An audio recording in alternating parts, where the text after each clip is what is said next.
السلام علیکم ورحمت الله وبرکاته و مغفرته. محترم ستنه کړی دی چې غوا، اوزه، میږ چې لوشي څومره اندازه قدر شیدې به هغه د بچي دپاره سړی پرېږدي.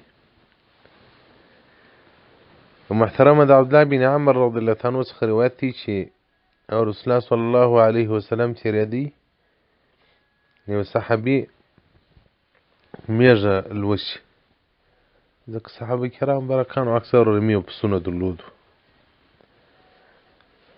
رسول الله صلی الله علیه وسلم څه ورته ای پلان کم وخت چې میږ لوشي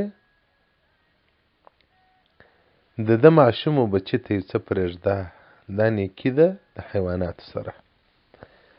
حدیث رقم 10943، صفحه نمبر 256، مجموع زواید جلد نمبر 8.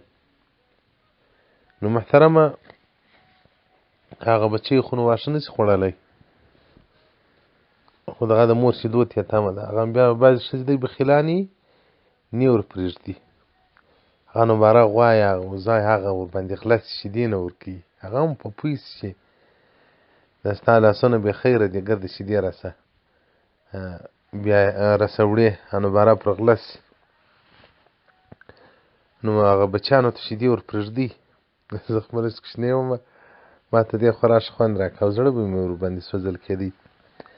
وخت چې موږ له پاکستانه څخه د روسانو د انقلاب څخه بعد ولاړو، نو زه ډېر کوچنی ومه، نو په یو کلي کې مو واړوه، هغه خپل اصلي ټاټوبي کې بمبار ونه سوای ورتلی. دی لږ لږ مې دا کیسې په یاد کېږي، د کابله څخه بیا داسې کټ راغورځول. نو یو کور و، دا کلیوالو خو نو زموږ ډېر احترام کاوه، د اغا جان زامن دي،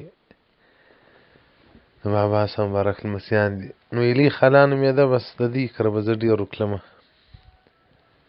د دې غوا و، د غوا بچی به مې پټ را ایله کړي، ښه به مې موړ کړي. ډېر ښه خوند را کاوه چې دا د غوا بچی شیدې وخوري، په خوله ځګونه وکړي، بیا به مې بېرته وتړي. په دې کې دا اوازه سره نشر سول، غوا شیدې نه کوي، دا څه کیسه ده؟ دا مر وکړه هغه جان ته راسي، زموږ غوا مریض هم نه ده، واښه هم ورکوو شیدې نه کوي.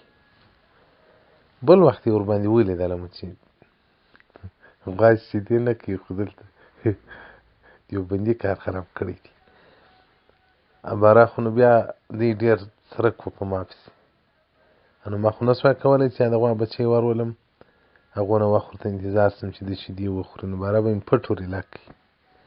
زما او د ایلي خالانو په دغه سره دغه سو.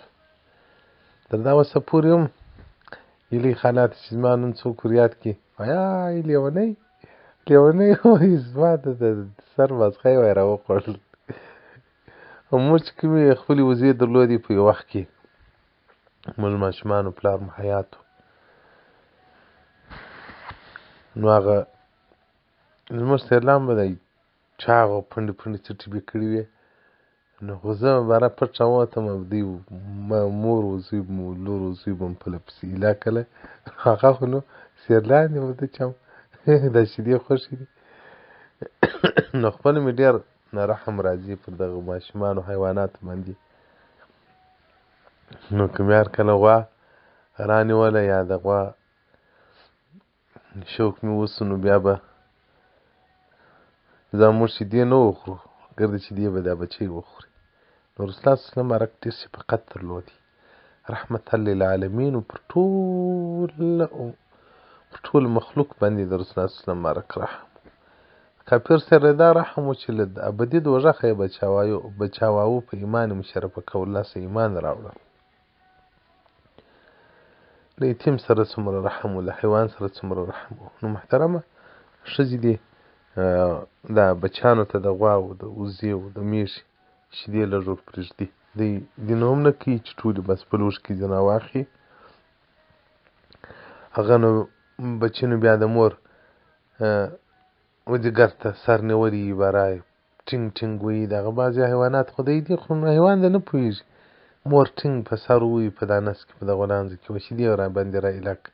هغه دې بدبخته ګرده ځینې لوشلي یا شلومبې ځینې جوړي یا مستې ځینې جوړي یا کوچې ځینې جوړي. والسلام علیکم ورحمة الله وبرکاته.